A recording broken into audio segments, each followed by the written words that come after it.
This is part 3 of my mini training series, part 3 of 5. So there's 5 little mini training series that I want to do all this week. So I go live and I share my tips and tricks with you on how to transition from job to CEO, because this is what I just recently did, and I'm sharing with you all these tips and tricks that I'm learning along the way.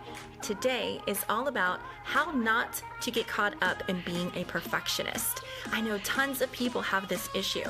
They want everything to be perfect. They spend all this time in the details, and that's great. I love your dedication. I love your commitment, and I used to be one of you.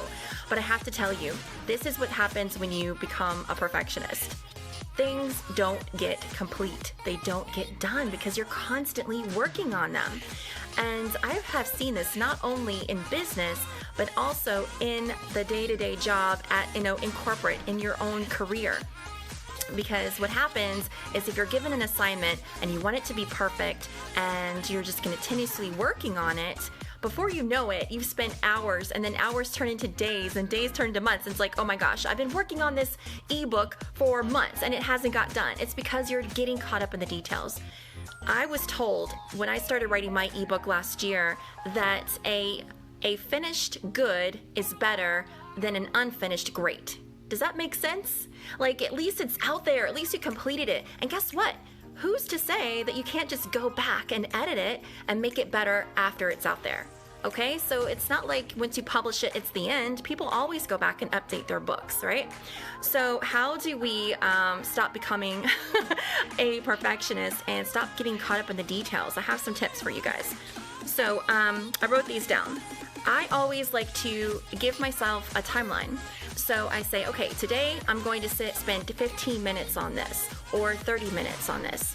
And if it's longer than that, I know that I need to stop getting caught up in the details. Something's up. You got to just kind of check yourself, right? And I also set long-term goals. So if I have a book that I'm trying to work on, I'll set a deadline for myself. So I'll say, okay, this book needs to be done by so-and-so date. Okay, so set goals for yourself, set yourself a timeline. Also, you need to delegate, all right? I've had to learn to do this because before I wanted to be in control of everything because it's my baby, it's my project. I need to make sure it's done right. But I realized that when I delegate and I actually trust someone else to help me on my team, oh my gosh, it takes so much of the weight off of you. And then you're working together, you're collaborating, and you're going to go further, faster with people on your team and with the right people on your team. So find those people you can trust in, delegate, and they'll get it done for you a lot quicker sometimes than you can do it yourself, okay? So trust in people and delegate, delegate, delegate.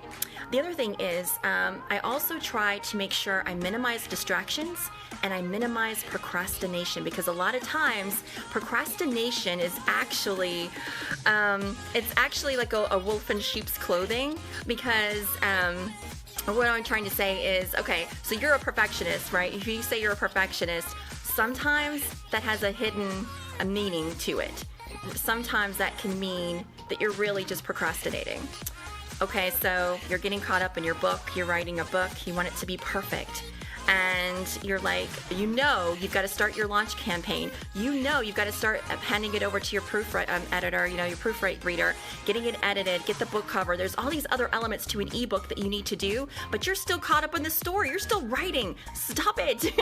Get to a certain point to stop, to delegate, to make sure things get happen. It's really just an excuse for you to get caught up in the perfectionist and the details part of it. It's just an excuse for you not to move to the next task. You're procrastinating. That's what it is. Did you guys ever know that? Like, stop and think about that. The reason I know this is because I was the same way.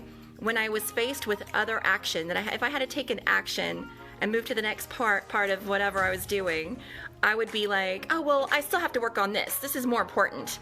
It was just an excuse not to move to the next item on my list, the next task, because whenever we're faced with action, for some reason we tend to freeze up and we don't want to move forward. So these are my tips for you guys. This is my 10-minute tip today, is just pay attention. Why are you telling yourself you're a perfectionist? Why are you telling yourself you're getting caught up in the details? Is probably because you want a distraction, you want to procrastinate. But I'm telling you guys, you can get through this. Just cut the distractions, push through, and then meet those deadlines. I hope this worked. I hope this worked for you guys. I hope that some of these tips I'm giving you are actually going to help you transition from job to CEO. My camera's going all over the place today. But anyways, I'm so glad I got to see you guys today. I'm going to get back to work. I'm going to stop procrastinating. These videos are fun, but I got to get back to work. I'll see you guys later.